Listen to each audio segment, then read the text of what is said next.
Hey everybody, Hi welcome guys. back to our YouTube channel. Today we're talking about, by the way, we're Chris and Megan Rhea. From NoSmallLife.me. No Small Life. Today we're talking about how to change your perspective of God. This is pretty important because perspective is everything. And as we go through life, our perspective can change from time to time on a lot of things. The way we think, how we think can actually change.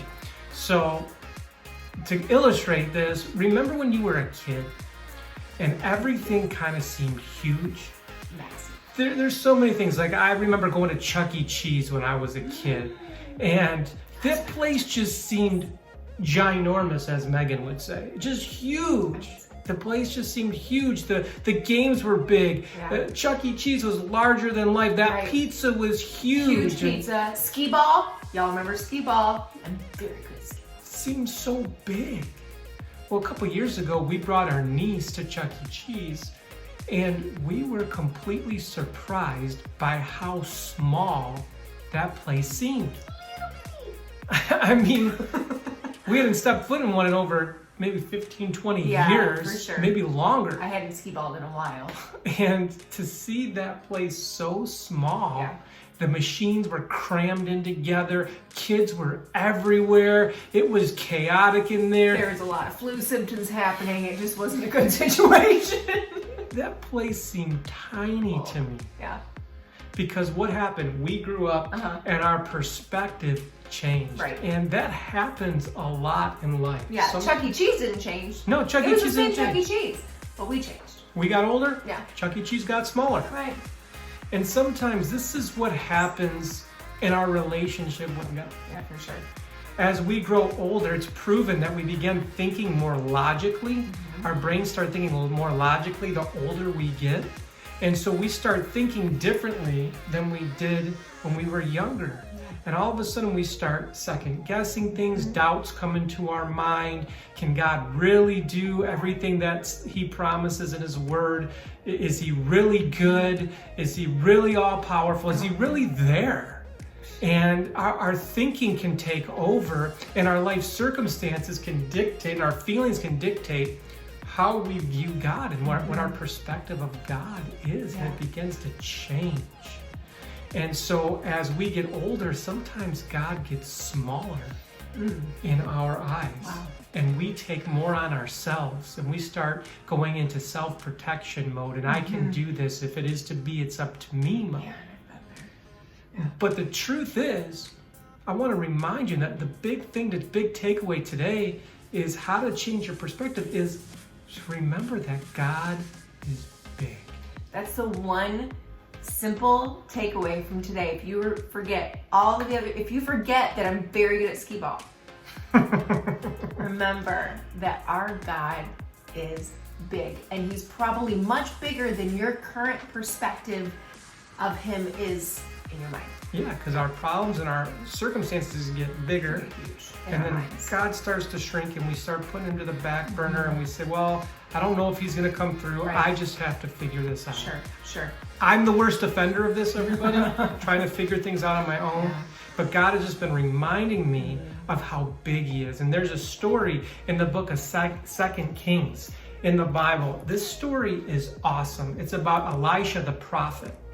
And Elisha is a prophet for the Israelites. Well, the Israelites are at war with the Armenians. And the Armenians keep coming up with these brilliant plans of how they're going to defeat the Israelites. But when you have a prophet like Elisha, God keeps telling Elisha the plans of the Israelites. Of the Armenians. Yeah. And so Elisha will, God will tell Elisha the plans of the Armenians. He'll go to the Israelites and they'll be ready for him. And this starts frustrating the Armenians.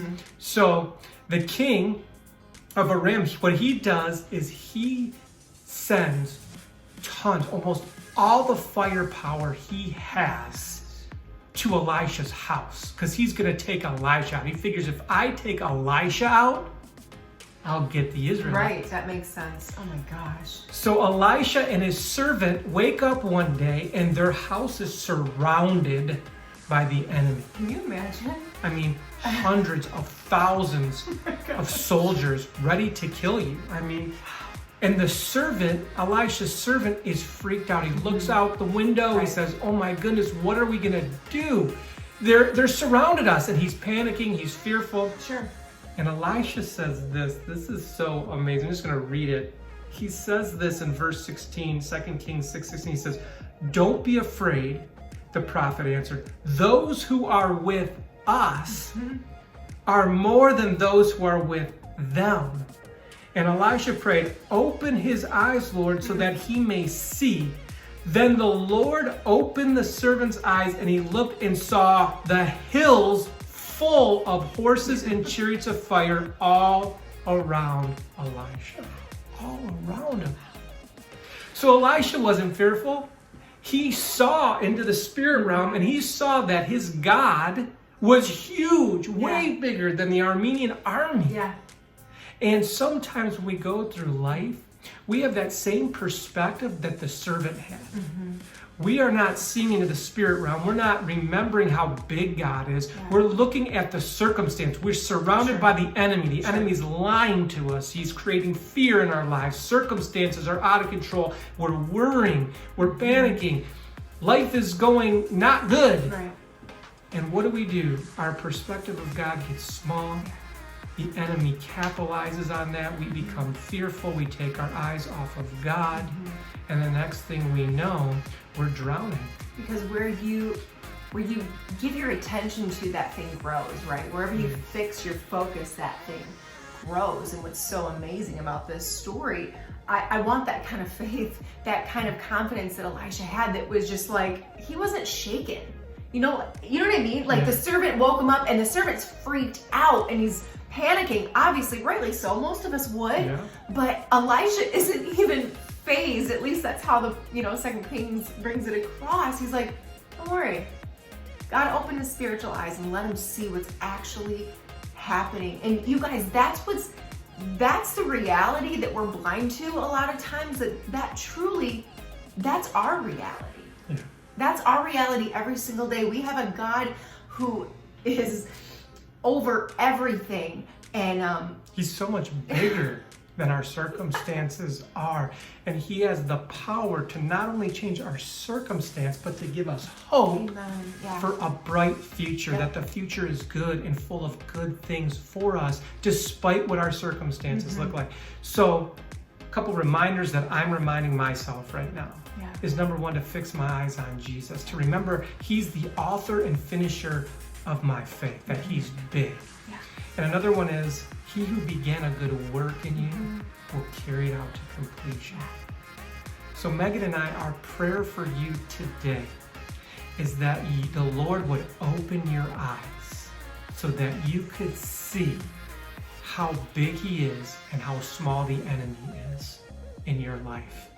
And that you could put that trust back into God and watch him bring peace back into your situation. And I just want to encourage you guys with this.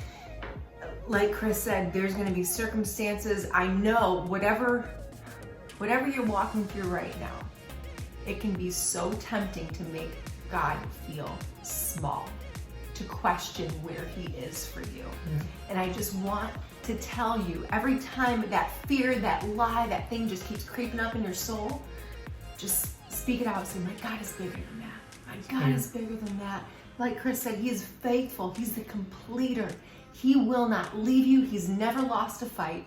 You are in good hands with the creator of the universe, and he is crazy about you, because your life is not small. Not small. That's right. So remember, change your perspective of God. If he's gotten smaller in your life, remember how big he really is, and that he will come through for you. So what we would love for you to do is to subscribe or like this video, and maybe share it with someone who you think could benefit from that encouragement. So God bless you guys. Have a great day. Great day. Your life is not small. That's right. See you later. Bye.